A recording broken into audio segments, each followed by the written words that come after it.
Hello दोस्तों, कैसे हैं आप लोग। उम्मीद है अच्छे होंगे। आज हम गरुड़ पुराण के दूसरा अध्याय के बारे में चर्चा करेंगे। तो चलिए शुरू करते हैं। गरुड़ जी ने कहा, हे केशव, यमलोक मार्ग में जिस प्रकार दुखदाई होता है, पापी लोग वहाँ जिस प्रकार से जाते हैं, वह मुझे बताइए। तो गरुड़ जी ने कहा केशव से, विष्णु भगवान से, यम मार्ग के बारे में बताइए कि वहाँ पर कितने प्रकार के कष्ट होते हैं और क्या क्या कठिनाइयों का सामना करना पड़ता है आत्माओं को। तो श्री भगवान ने बोले, हे गरुड़, महान दुख प्रदान करने वाली यम मार्ग के विषय में मैं तुझसे कहता हूँ, मेरा भक्त होने पर भी तुम उसे सुनकर कांप उठोगे। यम मार्ग में वृक्ष की छाया नहीं जहाँ पापी विश्राम कर सके। उस यम मार्ग में अन्न आदि भी नहीं जिसे कि वह अपने प्राणों की रक्षा कर सके। हे खग, वहाँ कहीं भी जल नहीं।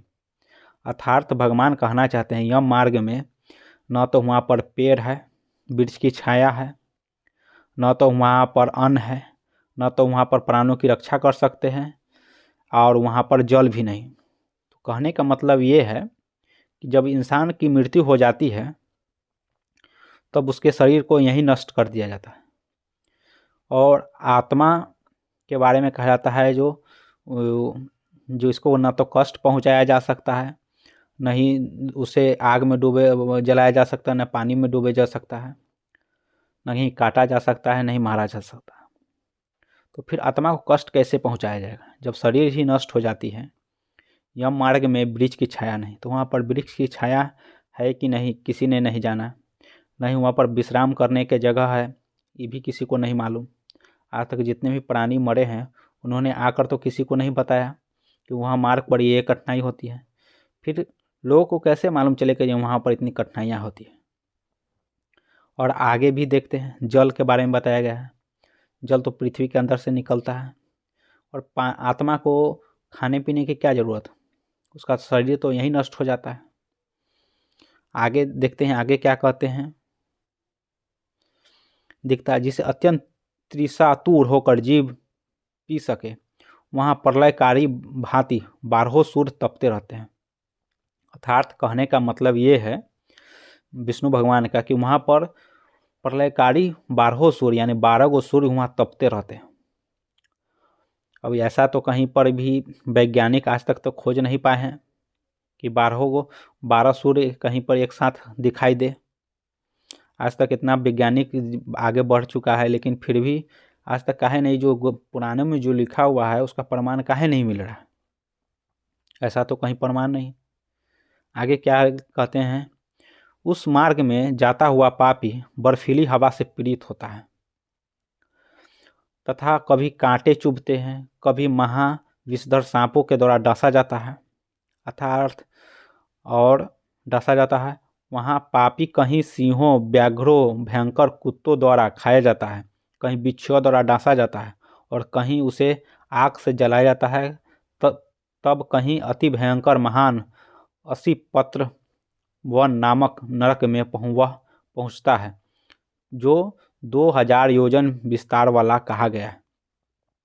अर्थात विष्णु भगवान के कहने का मतलब ये है कि जब इंसान की जब मृत्यु हो जाती है तब वो रास्ते में उसे क्या क्या कठिनाई होती है। आगे क्या कहते हैं, बर्फीली हवाएं चलती है तथा कांटे भी चुभाए जाते हैं, कहीं महाविषधर सर्पों के द्वारा डांसा जाता है। अर्थात सर्प वहाँ पर कहाँ से आ गया, और सर्प है तो उसे खाने के लिए वैसा वातावरण है वहाँ पर, पारिस्थितिकी तंत्र उस तरह का।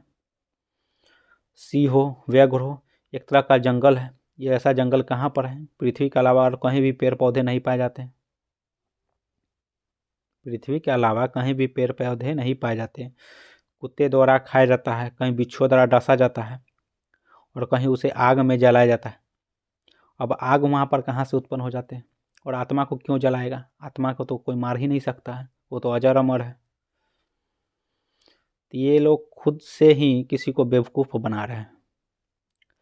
ऐसा आज तक कहीं प्रमाण नहीं मिला है जो गरुड़ पुराण में लिखा हुआ है उसके हिसाब से। आगे क्या कहता है, आगे चलिए जानते हैं। वह वन में कौओं, उल्लुओं, वटों, वृक्षा, पक्षी विशेषों, गिद्धों, सरगों तथा डसों से व्याप्त है। उसमें चारों ओर दाव दावाग्नि व्याप्त है। 80 पत्र के पत्तों से वह जीव उस वन में छिन्न भिन्न हो जाता है। कहीं अंधे कुएं में गिरता है, कहीं विकट पर्वतों से गिरता है, कहीं छुरे की धार पर चलता है, तो कहीं किलों के ऊपर चलता है। लोगों को किस तरह से मूर्ख बनाया जाता है, और लोग बनते भी हैं धर्म के नाम पर। इस तरह का लोग को डराने के अलावा और कुछ नहीं इसमें लिखा गया है। लोग के अंदर डर बैठाने के लिए, जो इस तरह का तुमको इस तरह का कठिनाई होगा, इस तरह का ये चीज़ होगा, लोगों को कैसे भयभीत किया जाता है। और जो भी इसको, जो धार्मिक प्रवृत्ति के लोग हैं, उसको तर्कवादी तरीके से नहीं समझते कि उसके अंदर क्या परेशानी है, क्या चीज़ हमें बताया जा रहा है, और कैसे हम लोग को मूर्ख बनाया जा रहा है। लोग कहते हैं और हम मान लेते हैं। इसके पीछे के तर्क को नहीं जानने की कोशिश करते, क्या सही है क्या गलत है। आगे क्या है चलिए जानते हैं। कहीं घने अंधकार में गिरता है, कहीं उग्र भय उत्पन्न करने वाला जल में गिरता है, कहीं जोंक से भरे हुए कीचड़ में गिरता है, तो कहीं जलते हुए कीचड़ में गिरता है। क्या बेवकूफ़ी है, लोग किस तरह से मूर्ख बनाया जाता है। कहीं तपी हुई बालू से व्याप्त, और कहीं धधकते हुए ताम्र मार्ग, कहीं अंगारिका राशि, और कहीं अत्यधिक धुएं से भरे हुए मार्ग पर उसे चलना पड़ता है।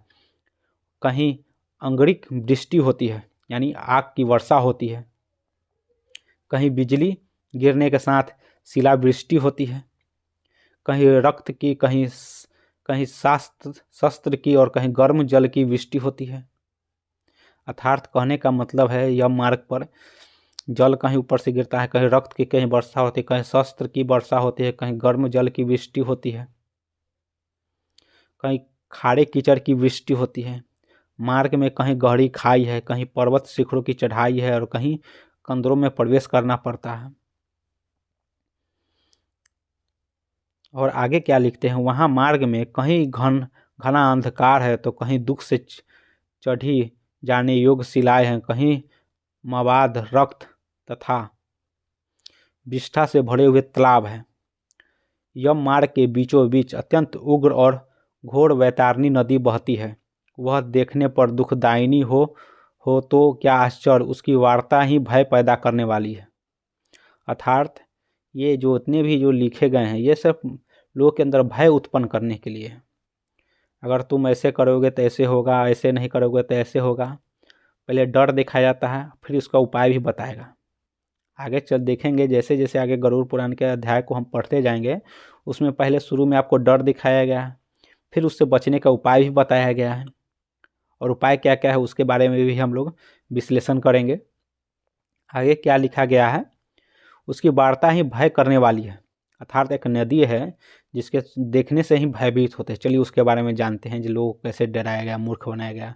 वह 100 योजन चौड़ी है, उसमें पुए, पीबमवाद, पीबमवाद और सोनित रक्त बहते हैं। इस तरह के नदी आज तक तो कहीं देखने को नहीं मिला है, नहीं तो इसका सटीक प्रमाण मिला है। हड्डियों के समूह से तट बने हैं, अर्थात हड्डी के जो है समूह से तट बना है, अर्थात उसके तट पर हड्डियों के ढेर लगा है रहता है। मांस रक्त के कीचड़ वाली वह नदी दुख से पार की जाने वाली है। अथाह गहरी और पापियों द्वारा दुख पूर्वक पार कर जाने वाली वह नदी केश रूपी सेवा रस भरी होने के कारण दुर्गम है। वह विशालकाय ग्रहों घड़ियालों से व्याप्त है और सैकड़ों प्रकार के घोर पक्षियों से आवृत है। हे गरुड़, आए हुए पापियों को देखकर वह नदी ज्वाला और धूम से भरकर कराहों में रखे घृत की भांति खौलने लगती है। अच्छा, उसके पास माने सेंसर लगा हुआ है, जो जैसे ही देखता है कि ये पापी है और ये अच्छा है, और पापी अगर दिख गया तो अचानक से खौलने लगता है। पहली बार ऐसी नदी है जिसके अंदर सेंसर लगा हुआ है, जो पापी को पहचान कर वो ऑटोमेटिक खोलने लगता है। आगे क्या लिखते हैं, चलिए नेक्स्ट में देखते हैं। वह नदी सुई के समान मुख वाले भयानक कीड़ों से चारों ओर व्याप्त है। वज्र वज्र के समान चोंच वाले बड़े बड़े गिद्ध एवं कौओं से घिरी हुई है। वह नदी शिशु, मार, मगर, जोंक, मछली, कछुए तथा अन्य मांसभक्षी जलचर जीव से भरी हुई है। जब इतने जीव जंतु अगर वहाँ पर हैं तो फिर आदमी का निवास काहे नहीं हो सकता? उसके लिए वैसा वातावरण है कि नहीं? उसके प्रवाह में गिरे हुए बहुत से पापी रोते बिलखते हैं और हे भाई, हे पुत्र, हे तात इस प्रकार का कहते हुए बार बार विलप करते हैं। और भूख और प्यास से व्याकुल होकर पापी जीव रक्त का पान करते हैं, अर्थात वह रक्त पीते हैं। वह नदी झागपूर्ण रक्त के प्रवाह से व्याप्त महाघोर अत्यंत गर्जना करने वाली देखने में दुख पैदा करने वाली भय वाह है। उसके दर्शन मात्र से पापी चेतना शून्य हो जाता है, अर्थात वह चेतना शून्य अर्थात उसका दिमाग काम करने नहीं लगता, वो अवचेतन अवस्था में चल जाता है। बहुत से बिच्छू तथा काले सर्प व्याप्त उस नदी के बीचों बीच गिरे हुए पापियों की रक्षा करने वाला कोई नहीं। उसके सैकड़ों हजारों भंवरों में पड़कर पापी पताल में चले जाते हैं, क्षण भर पताल में रहते हैं और फिर क्षण में ऊपर से नीचे आ जाते हैं। कैसा सिस्टम लगा हुआ है! आज तक तो ऐसा सिस्टम कोई देखा नहीं है, सिर्फ पुराणों में पढ़ा गया है। हे खग, वह नदी पापियों के गिरने के लिए ही बनाई गई है। उसका पार नहीं दिखता, अत्यंत दुखपूर्वक तैरने योग्य तथा बहुत ही दुख देने वाली है, अर्थात वह नदी दुख देने वाली है। ऐसा नदी का आज तक लगी नहीं तो कोई वैज्ञानिक खोज पाया है, नहीं आर्कियोलॉजिकल जो एविडेंस जो निकालते हैं, पुरातात्विक साक्ष्य जो खोजते हैं, वो भी व्यक्ति आज तक नहीं पता कर पाए जैसा नदी कहाँ बहता है। जो पुराणों में जो प्रामाणिकता है, तो फिर पुराण लिखने वाले को कैसे मालूम जी इस तरह का नदी बहता है? इनको किसने बताया आकर?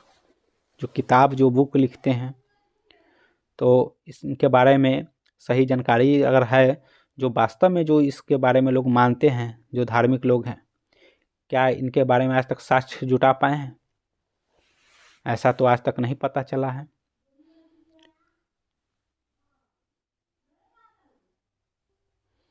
आगे नेक्स्ट वीडियो में हम बताएंगे कि इसके आगे क्या क्या चीज़ों के बारे में बताया गया है और कैसे लोगों को मूर्ख और उसे ठगने का प्रयास किया गया है। तो मिलेंगे नेक्स्ट वीडियो में, तब तक के लिए धन्यवाद।